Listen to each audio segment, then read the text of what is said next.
Assalamualaikum warahmatullahi wabarakatuh. Kami dari kelompok 3 ingin mempresentasikan sumber daya alam. Pertama, memperkenalkan anggota dari kelompok 3 dengan saya sendiri, Ahmad Razak Sumarjono. Saya Wendy Wardana. Saya Septian Herudin. Saya Agil Prayuda.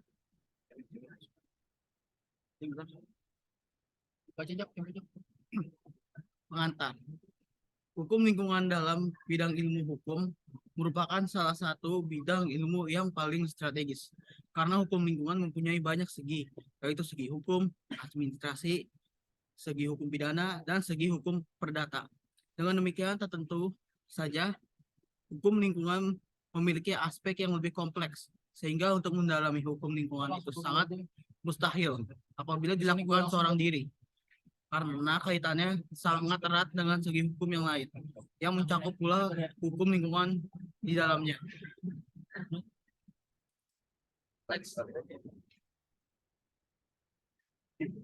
Slide selanjutnya adalah pengertian dari hukum lingkungan.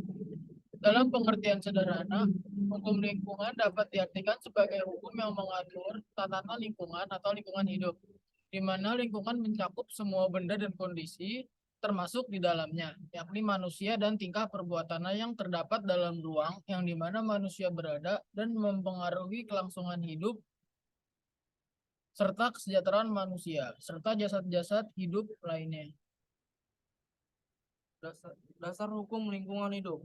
A. Undang-Undang 32 tahun 2009 tentang perlindungan dan pengelolaan lingkungan hidup. 2. Undang-Undang nomor 4 tahun 1982 tentang ketentuan pokok pengelolaan lingkungan hidup. 3. Surat Keputusan Menteri Perindustrian nomor 148 atau 11 atau SK atau 4 1985 tentang pengamanan bahan beracun dan berbahaya di perusahaan industri. 4. Peraturan Pemerintah atau PP Indonesia nomor 29 tahun 1986 tentang analisis mengenai dampak lingkungan hidup. Oke, unsur lingkungan hidup. Unsur pertama ada unsur biotik, merupakan unsur-unsur dari makhluk hidup, diantaranya adalah pertama produsen, yaitu organisme yang dapat membuat makanannya sendiri. Lalu konsumen, organisme yang tidak dapat membuat makanannya sendiri. Lalu ada pengurai, organisme yang mampu menguraikan makhluk hidup, dalam hal ini produsen dan konsumen yang sudah mati. Kemudian ada unsur abiotik. Unsur abiotik merupakan unsur-unsur alam yang berupa benda mati yang dapat mendukung kehidupan makhluk hidup. Selanjutnya ada unsur sosial budaya, merupakan bentuk penggabungan antara cipta, rasa, dan karsa manusia yang disesuaikan atau dipengaruhi oleh kondisi lingkungan alam setempat. Termasuk unsur sosial budaya adalah adat istiadat, serta berbagai hasil penemuan manusia dalam mengembangkan ilmu pengetahuan dan teori. Lalu selanjutnya ada perkembangan hukum lingkungan. Yang pertama adalah hukum lingkungan modern.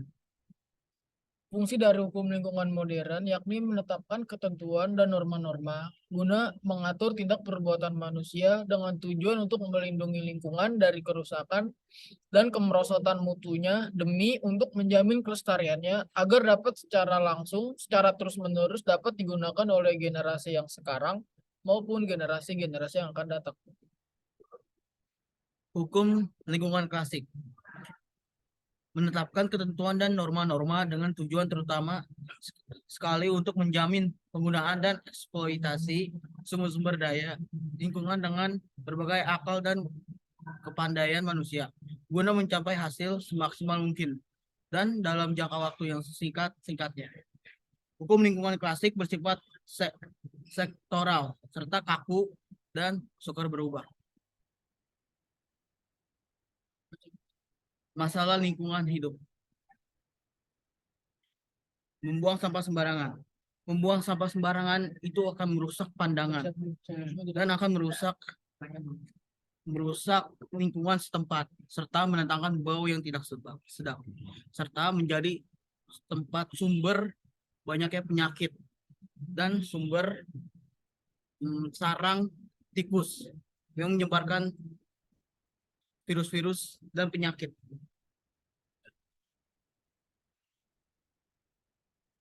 Kebakaran hutan, suatu peristiwa terbakarnya hutan atau lahan baik secara alami maupun oleh perbuatan manusia sehingga mengakibatkan kerusakan lingkungan yang menimbulkan kerugian ekologi, ekonomi, sosial budaya, politik. Makhluk hidup yang tinggal di hutan tersebut pun akan tergusur kelangsungan hidup. Mereka pun terganggu seperti berinteraksi, mencari makanan, bernapas, dan lainnya. Kerugian akan terjadi kepunahan jika hal ini terus berlanjut dan tidak ada penanganan lebih lanjut. Masyarakat juga akan kehilangan lingkungan karena tergusur oleh hewan-hewan yang kehilangan tempat tinggalnya. Pasal penjerat pelaku pembakaran hutan dalam Undang-Undang Kehutanan ini pasal 78 ayat 3 Undang-Undang 41 tahun 1909.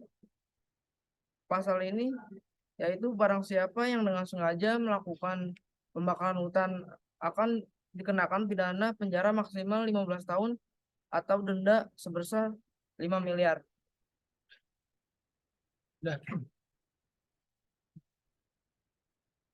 Kemudian selanjutnya ada banjir. Banjir merupakan peristiwa tergenangnya daratan oleh air. Peristiwa tersebut timbul akibat meluapnya air akibat curah hujan yang tinggi. Kekuatan banjir mampu merusak rumah dan berbagai fasilitas umum. Banjir juga membawa lumpur yang berbau. Banjir ini sering terjadi di berbagai negara termasuk di Indonesia. Mengenai penanggulangan terhadap banjir,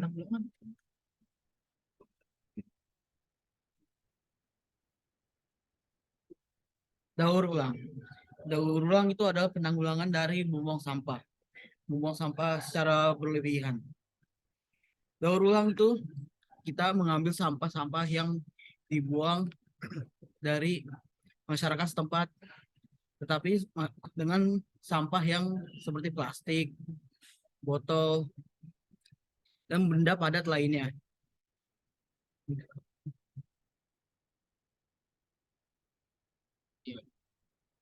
Solusi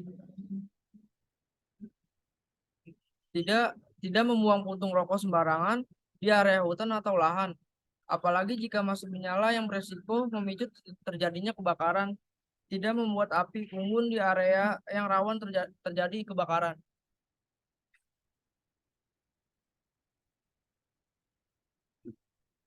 selanjutnya ada solusi terhadap bencana banjir. Di sini terdapat salah satu solusinya yaitu tidak membuat rumah di pinggir kali, karena hal ini dapat menyumbat saluran air.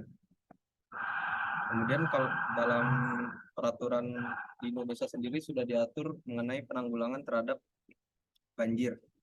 Salah satunya terdapat di Undang-Undang Republik Indonesia Nomor 24 Tahun 2007 tentang penanggulangan bencana.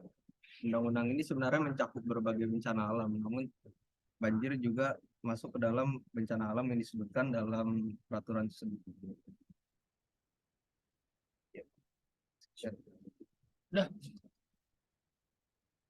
sekian dari kelompok perusakan lingkungan. Taufik Walidaya. Wassalamualaikum warahmatullahi wabarakatuh. Iya, anjing tuh. Yang PP-nya.